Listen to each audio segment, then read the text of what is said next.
Olá, pessoal! Nós vamos continuar aqui então a segunda parte da aula sobre evasão escolar. Na primeira parte eu parei destacando para vocês que algumas famílias em determinadas regiões do país, elas são mais frágeis e aí essas crianças e adolescentes acabam abandonando as escolas.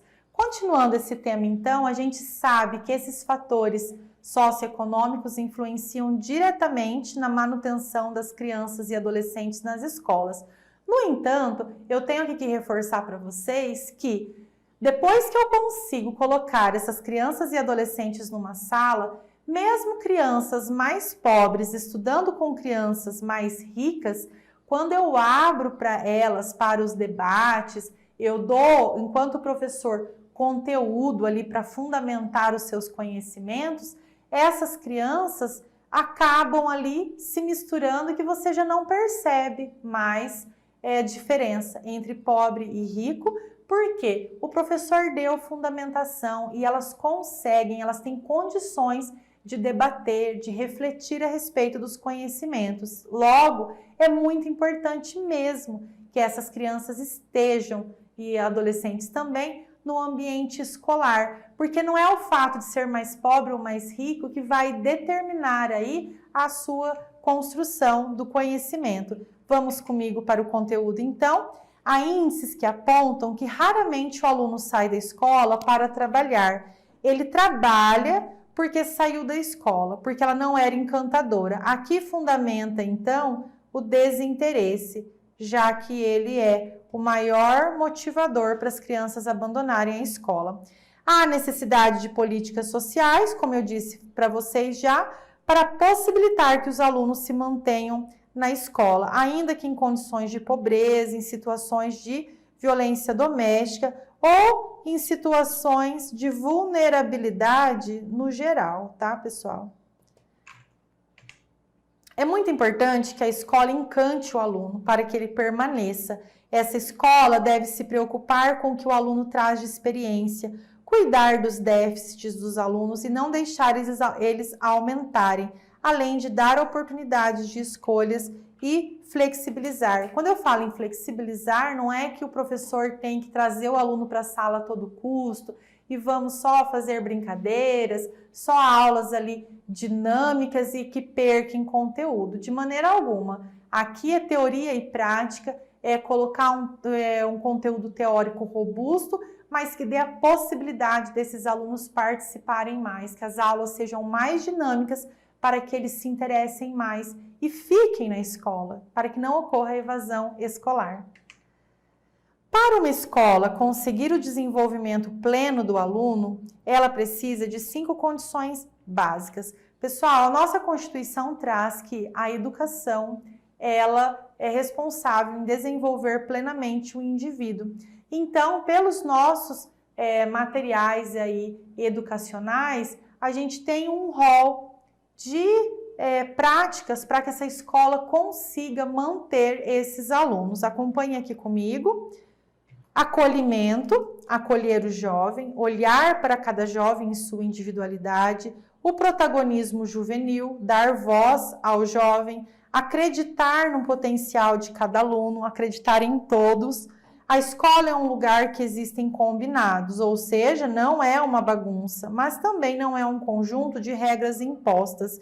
E a escola deve oferecer experiências que o jovem vai se lembrar para sempre. Ou seja, eu preciso de ter um professor que acolha esse aluno, que seja um professor próximo desse aluno, mas que esse professor, então, ele dê condições para que o aluno se desenvolva potencialmente. Todos têm suas habilidades, cada aluno é individual, mas todos têm as suas potencialidades. O professor deve, então, promover aí que essas habilidades se potencializem. O papel da escola, como bem trouxe aqui o texto, é que ela cria experiências que o aluno não se esqueça, para que os alunos tenham marcas positivas nessa escola. A partir do momento que o aluno desenvolver uma experiência em que ele não se esquece, em que é positiva, ele não vai sair da escola, não vai ocorrer a evasão escolar, porque ele tem aquela sensação de pertencimento. E aqui foi importante destacar também, né, pessoal, que não é uma bagunça, não é um lugar onde apenas tem regras impostas, aquele autoritarismo. É um local onde existe uma série de combinados, onde há a interação e que vai permitir que esse aluno, então, fique na escola e não fuja da escola. Eu trago para vocês, então, em relação à legislação. O que a legislação diz a respeito? A gente tem a nossa Constituição Federal de 1988, lá no artigo 6º, que fala dos direitos sociais, trazendo a educação como um direito social, um direito de todos. O artigo 6º da Constituição Federal, então, traz a educação no rol dos direitos sociais garantidos a todos. A nossa Constituição, ela trará aí um tópico próprio, um capítulo próprio sobre a educação, trazendo do papel da educação.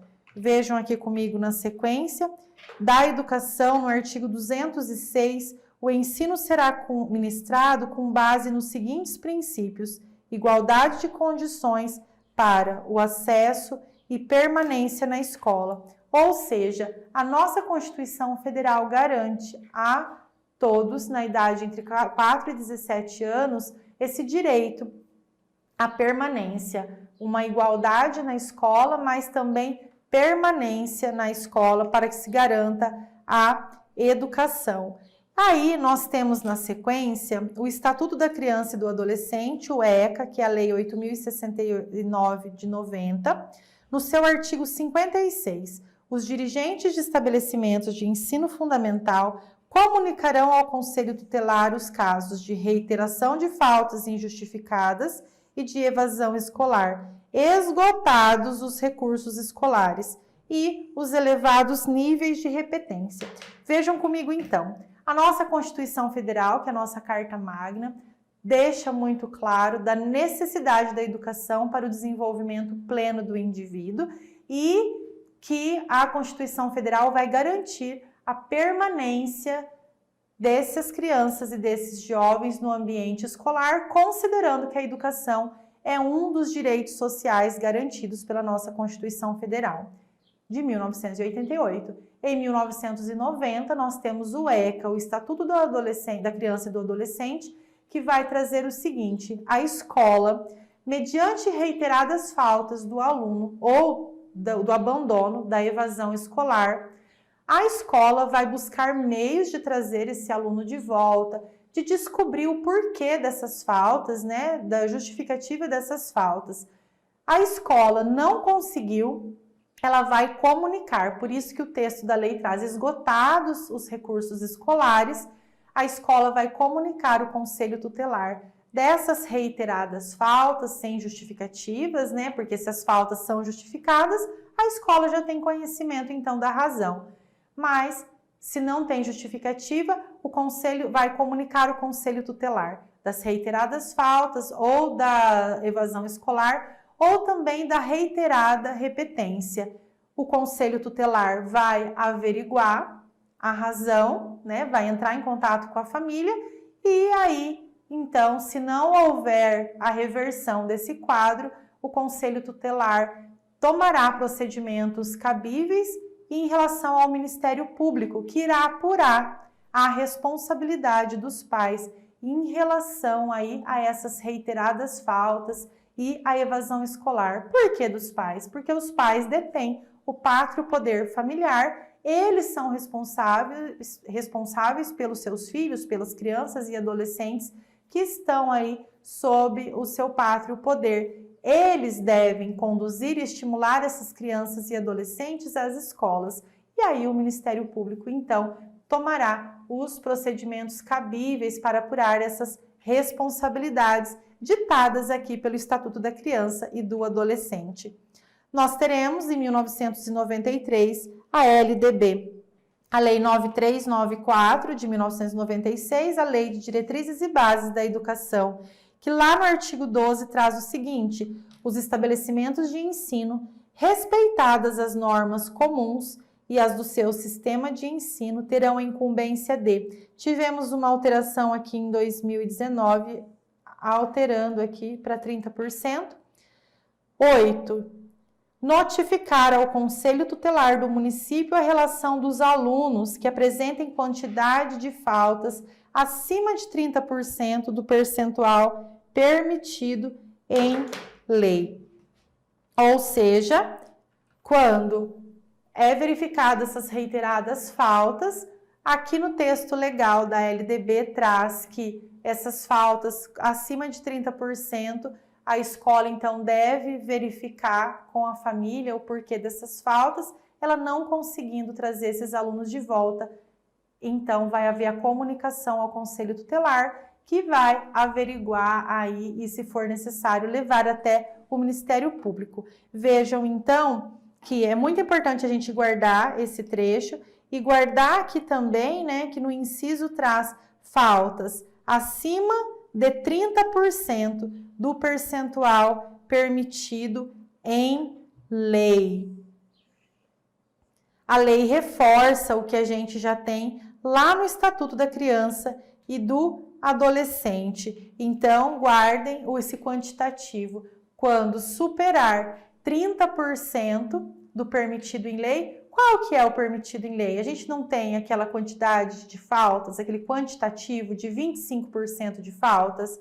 Quando ele acompanhar, apresentar mais os 30%, então já deve ser comunicado ao Conselho Tutelar, que apresentem quantidade de 30% do percentual permitido em lei, será notificado ao Conselho Tutelar. Continuemos então, aqui na sequência do texto, nós vamos falar das consequências da evasão escolar. Nós tratamos as causas, aquilo que leva o aluno, então, a sair da escola. Mas nós também temos que falar das consequências, ou seja, depois que ele saiu da escola, esse aluno será acometido de algumas consequências, como a baixa autoestima, aquela sensação de não pertencimento, o desemprego, porque quanto mais baixa a escolaridade, mais dificuldade para ele se engajar aí num emprego bom, ele vai ter essa dificuldade. Então, eu trago para vocês aqui uma listinha com essas consequências. Baixa autoestima, falta de pertencimento, porque o jovem sabe que o lugar dele é na escola. Uma vez que ele não está na escola, ele começa, então, apesar dele ter saído, né, seja por qual razão tenha sido, ele começa a ter a sua autoestima comprometida. A dificuldade em acessar o mercado de trabalho, logo o desemprego. Então, eu tenho aí como consequências aquilo que vai tornar o indivíduo, então, se sentindo inferior, por ele estar fora da escola, ausente à escola. Trouxe alguns apontamentos para vocês, é importante verificar que os índices são variados de acordo com as regiões do país, por isso que a evasão deve ser trabalhada especificamente nas regiões, não quero que vocês esqueçam isso. Medidas nacionais apenas não resolverão o problema. A menor média é na região Nordeste e a maior, que inclusive é maior que a média do Brasil, é na região Sudeste, que nós vimos em relação aos índices, ou seja, eu tenho aqui a menor média de estudantes na região Nordeste e a maior na região Sudeste, porque na região Norte e Nordeste é onde ocorre o maior número de evasão escolar. E aí eu trouxe aqui para vocês um gráfico, então, para apontar. Vejam lá, sem estudar, retrato do abandono da sala de aula. Numa população entre 4 e 17 anos fora da escola no Brasil, nós temos por sexo 1,5 milhão de homens e 1,2 milhão de mulheres. Vejam só que é uma pesquisa, gente, de 2017, tá? Embora eu tenha acessado para confirmar aqui em 2019. O ranking, então, de estados com crianças entre 4 e 17 anos fora da escola. Qual que é o ranking que eu tenho? a gente tem um total de 2,8 milhões, nós já estamos em 3 milhões, tá? Em 2019. E aqui eu tenho uma escala por estados. Óbvio também que a gente tem que considerar o quantitativo da população. Aí, a população entre 4 e 17 anos fora da escola no Brasil, em relação à raça, né, à cor. Quando eu tenho aqui cor branca, preta, amarela, parda e indígena. É lógico que eu tenho uma população que eu tenho um número maior de pessoas brancas, então acaba também tendo um quantitativo maior. Vejam aqui, população entre 4 e 17 anos fora da escola.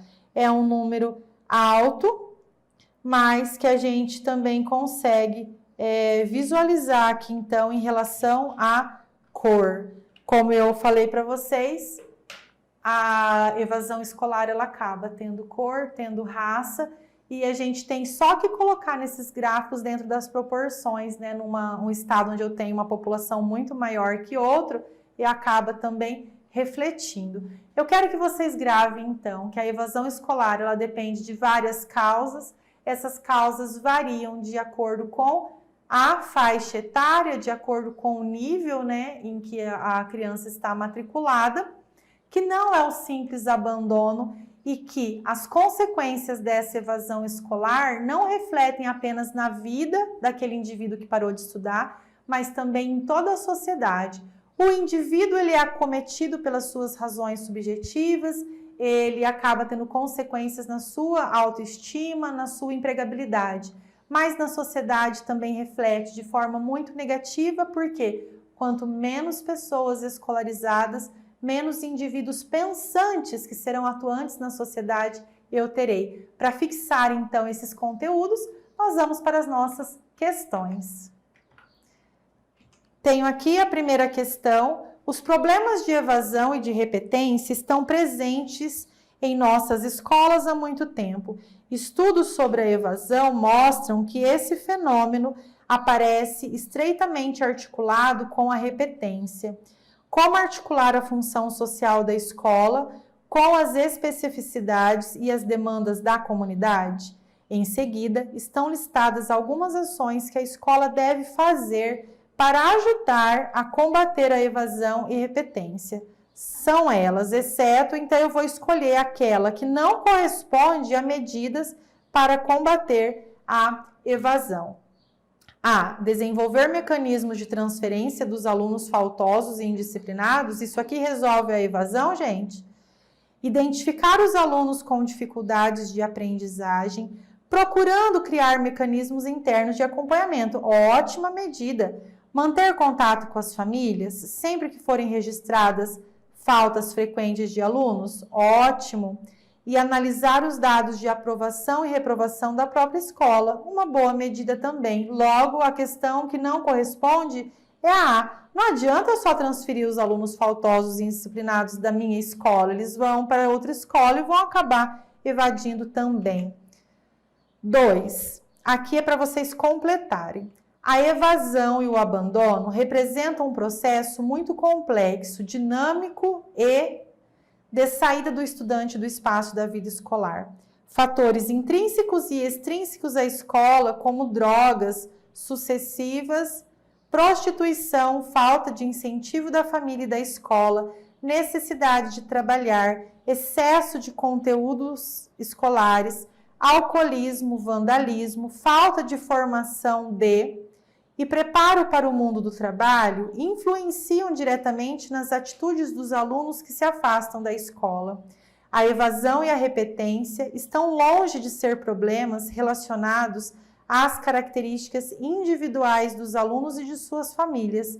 Segundo análise fundamentada em algumas entrevistas realizadas com docentes, as causas da evasão são em sala de aula, bagunça e violência com os professores e defasagem da série e idade.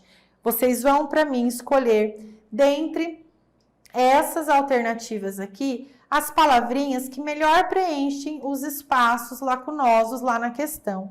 Essa questão, ela é bem interessante para que vocês leiam e releiam, porque ela está trazendo aí as causas de forma bem detalhada. A atividade de vocês, então, é pegar esse texto com aquelas alternativas que eu dei e ver qual melhor se encaixam.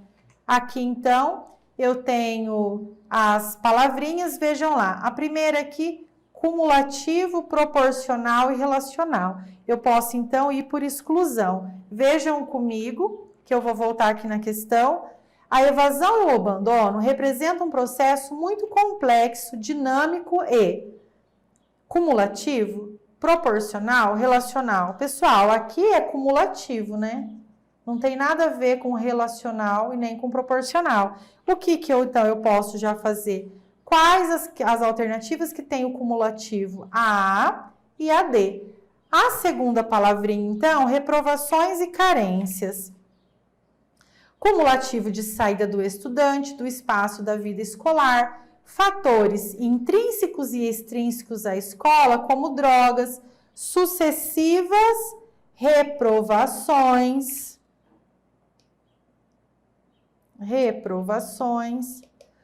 prostituição, tá? Falta de formação de, cumulativo e reprovações eu tenho aqui, de valores,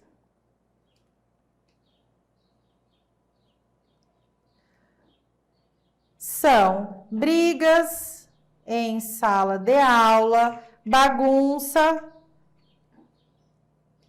desrespeito e violência. Vamos ver como ficou então? Aqui eu tenho a alternativa A como correta.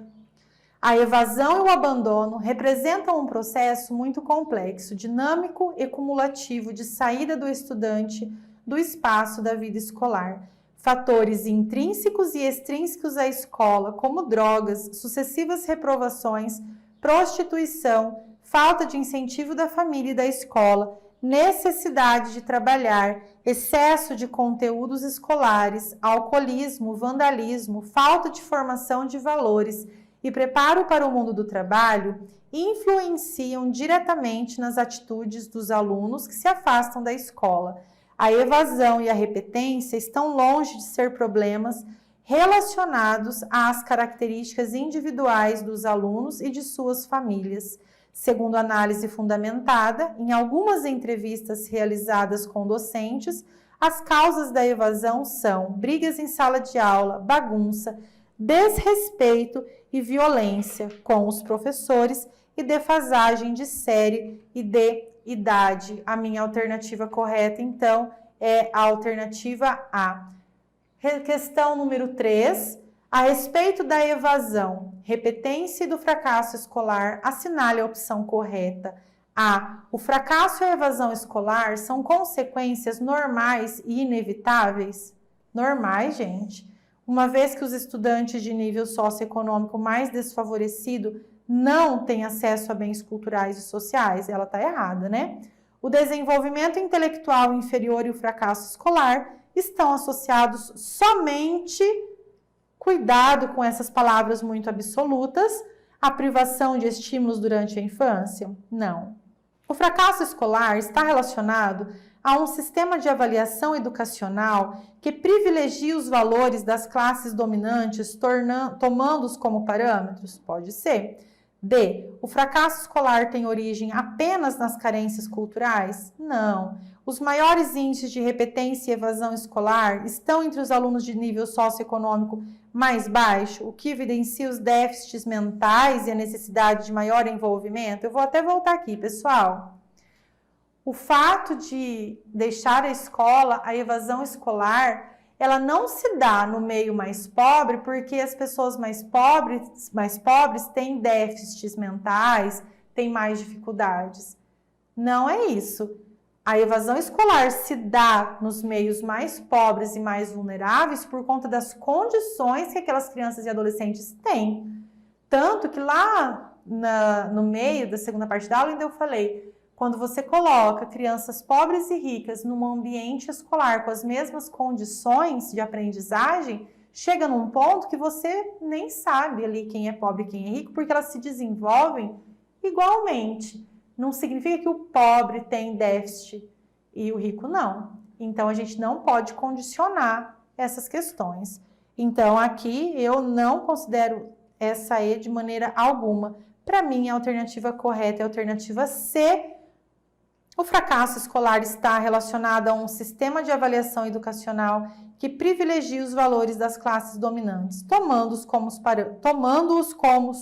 parâmetros. É uma das razões. Um sistema educacional que não avalia da forma como deveria avaliar ou que não dá estruturas. Voltemos aqui, então. A gente considera a C como certa, vamos ver se está certo com o nosso gabarito. Exatamente, resposta correta é a resposta C. Espero que vocês tenham fixado um pouquinho do conteúdo com essas questões e continuem a resolvê-las. Tratamos, então, do tema evasão escolar. Tema muito importante, tema que vai cair na sua prova e que eu quero que vocês estudem muito a respeito do assunto. Ficamos por aqui com a aula de hoje. Bons estudos e para vocês que farão provas, boa sorte nas provas de vocês. Até mais!